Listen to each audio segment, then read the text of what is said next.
was in textile management from 1981 through 2004. At our particular operation, we were the largest employer in the county.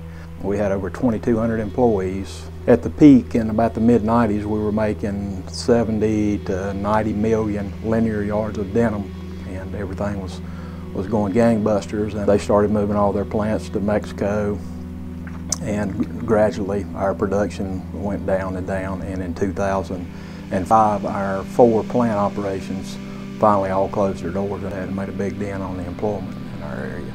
So we went to probably 17–18% unemployment.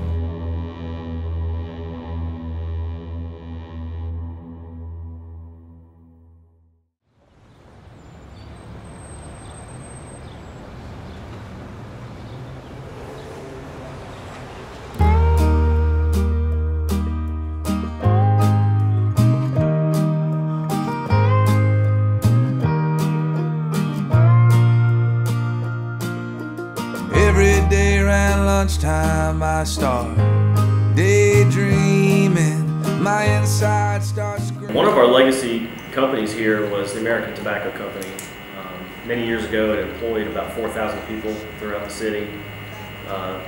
Just in the horizon past our main downtown area, you see the Lucky Strike smokestack. That's where that brand was formed, and it's an incredible legacy as it is across all of North Carolina with the tobacco industry. That industry as a whole is generally on the decline, but it's still an important part of our heritage and a part of our economy. At the American Tobacco Company, at the American Tobacco Company. For a small community, we obviously don't have the explosive growth that some of the bigger cities have, but it's little by little we're starting to see some growth and more interest with businesses wanting to set up shop downtown. You know, across the country, really, small and large communities are focusing on their downtown areas as the core gathering place. It's the place where people want to come and be a part of something. We do have some people that live downtown that have renovated the upstairs of old historic buildings, and we've got a lot of room for more of that type of growth and development, and we're excited about the opportunity. We needed a place where we could actually put our vehicles, but to build a place, it would have cost us twice as much as to buy this building and renovate it, and it has the space downstairs to do what we need to do, as well as this is our living quarters, but we enjoyed just bringing it together, fixing it up. We visit a lot of small cities like this. We go into them, and a lot of people are starting to do a lot of things to bring these cities back to life. One of the things we've seen is beer breweries. Yeah. A lot of the places are coming up with these breweries, and people are coming from miles around to enjoy the different beers that, you know, they're making in these different little towns. And, you know, once things like that come and you've got restaurants that's coming, you know, people will start coming. The way that cities were started, the downtown was the central business district. Cities started to expand, they kind of forgot their downtowns, and downtowns across the state have been, you know, floundered through the 80s, and that's why I wanted to come in and just be a part of that for Reedsville. I got my first Mr. Beer kit in 1995. I was 21 years old, and I brewed a little beer on it, and it was the worst thing I'd ever tasted in my life. Over the last 10 years or so, people started begging me, Eric, open a brewery, you know, open a brewery. And I don't want to open a brewery. You know, when I woke up this morning, I didn't feel like brewing beer.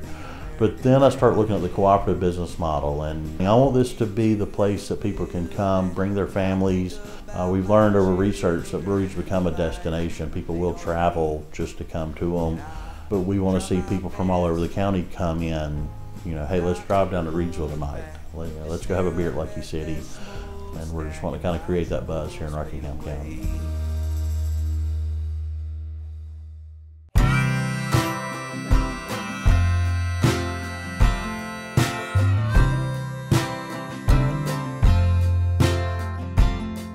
Won't you take me back to where I'm from? Stoneville and real estate have gone hand in hand for me. Even the elementary school here, all 3 children went to the elementary school, you know, so this sounds so sappy, but Stoneville is legitimately the Hallmark movie town. That's what we are. We are really, you know, where we come back home. You know, that's what Stoneville is. Our tagline is welcome home. You know, and that's what we want to be. We want these things to grow organically and really keep that small town feel. Rockin' hand, rockin' hand. Skipping one building and the next is Debbie's Restaurant and Catering. You've not lived until you have had a tenderloin biscuit from Debbie's. You can have it dipped in gravy or not, that's up to you. But they're really well known for their tenderloin biscuits. The Welcome Stoneville, that was one of our first projects that we undertook when we came together as a group. And that was one of our first money spent for the town. One of the reasons we started this core group is because we wanted to increase our chances of getting the Main Street grant through the state. We went through that process for 2 years, and we finally, the group just got traction, so we've been doing a lot of different projects on our own, and even though we didn't get approved to get to the Main Street program, I think it's made, you know, the group and definitely the downtown a better place, everybody working together. The majority of my clients that buy here are not from here. All I have to do is put them in my car and drive through town and talk about the town. And 9 times out of 10, they're going to buy the house that is in Stoneville. I don't know, I think I'm better at selling our town than I am homes. But when I show them the town and talk about the town, tell them about Hunley's, tell them about the grill, tell them about the golf cart ordinance, you know, those kinds of things. People want to be a part of something like that. That is really what attracts people here. Broken promises and glory days.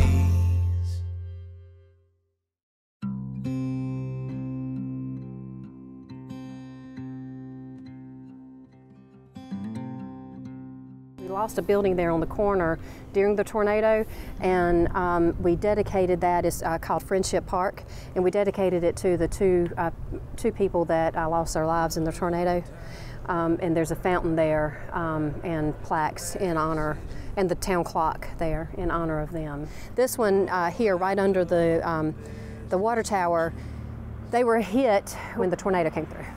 And actually, the hairstylists that are there today were there the day the tornado came through, and they were hiding all together, so the clients and them, in a bathroom as it took some of their building away.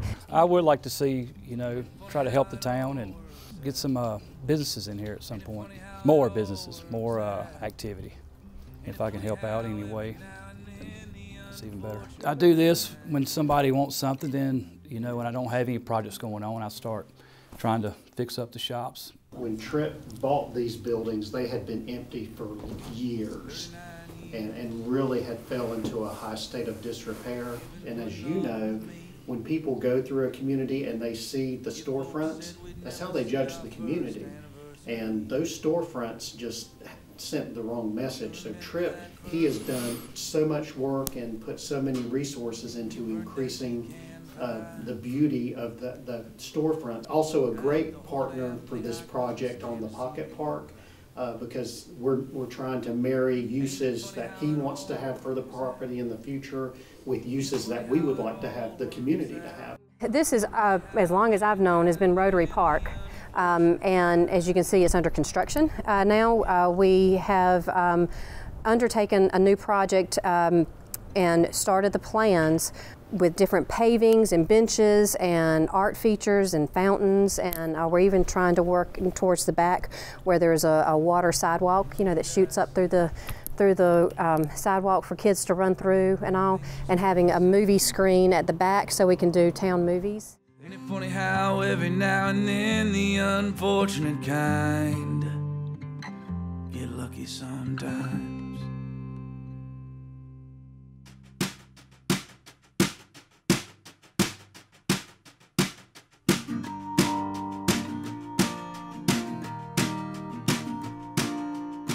The building here that we're in is a 108-year-old building. Back in the 40s, sort of a unique story, the building next door caught fire and burnt down, and that was a big event here in town. And this building was actually on fire as well. And a lot of that character still shows throughout the old brick. When we took this project on, it had sort of a special meaning to us. My business partner's family had some ownership ties to this, And his dad, when he was growing up, actually had his office in the basement of this building. So he would come here every day and hang out with his dad. So this building wasn't just a building to us. It had some history, and we really wanted to do a good job restoring it back and be an example for what can be done with these old buildings in town. Back in 2000, I was a sophomore at our Central High School, and we had a pretty epic year on our soccer team, and we ended up at the state championship. We won the game, and I can still remember to this day being in the caravan and being headed back through Rutherfordton to the high school. Would come drive through Main Street and see the people, sort of celebrating you, and just the trip back through here. That just takes me back, back to younger days of being here in Rutherfordton and what it really means to have a community, gather around you and support you. And so that's part of the reason why giving back here is so important to us. As many of us in North Carolina know and have experienced, we had a very, very difficult time adjusting to the loss of textiles. We have 3 major towns in our county that were manufacturing centered that are revitalizing themselves with reuse opportunities. People are moving in from other areas because the cost of living has got so high. The town only has 4 vacant buildings right now. People have come in to establish their enterprise and their business, and they're building their apartments over the buildings of Main Street. So we have housing, we have commerce, and we have visitors coming in. That's going to be a very, very good economic boom for us. The town has many different initiatives that we're working on, but the one that is kind of the catalyst and the backbone to it all is our Greenway project. The vision was to connect Crestview Park at the southern end of town to Kiwanis Park, right in the heart of our downtown, with a 10-foot wide paved asphalt greenway trail. They're not just good for our waistline, but also the overall community wellness. We've been working for the last year with Rutherford County and their Tourism Development Authority. Rutherford Bound is the tourism master plan, and this master plan is aimed at identifying capital infrastructure projects that will advance the tourism industry in Rutherford County.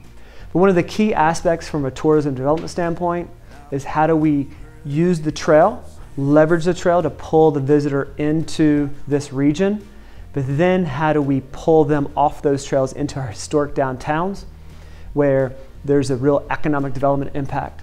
What you'll see from Rutherfordton in the next 5 to 10 years is that continued effort to keep our town moving to a gold standard, to keep us being the one that people talk about and the destinational place for Western North Carolina. For those folks that are realtors in our community, they truly are a family of ambassadors. They hear the things that I can't hear. They hear the things in the living room that make things go. What people want in a community is obviously sometimes better said to your realtor in that process of looking for a home. And it's been very beneficial for us here to keep our realtors both engaged and at the table. I would just challenge the realtors to make sure that they're engaged with their community, and for the communities to engage their realtors, to get that feedback and to understand what your market's doing and respond to that.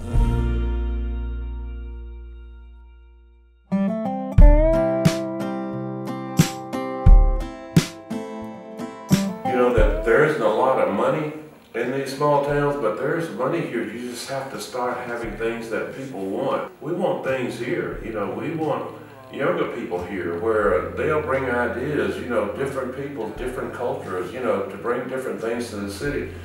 And this is what's needed in a lot of these small towns. So right now, we're on the cusp of attracting people from the metro areas. It's just great to be here. We get to live at a place that most people are envious of being able to visit.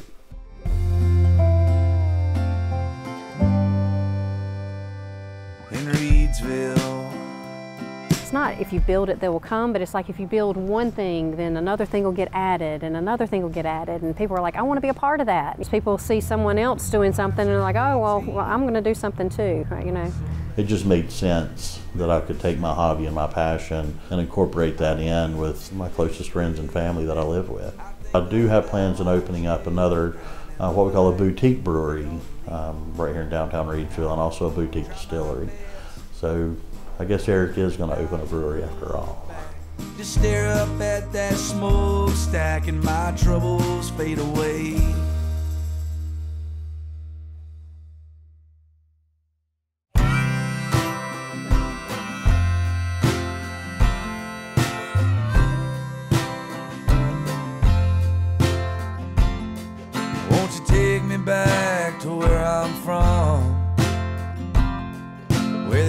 dress as thick as tobacco gum.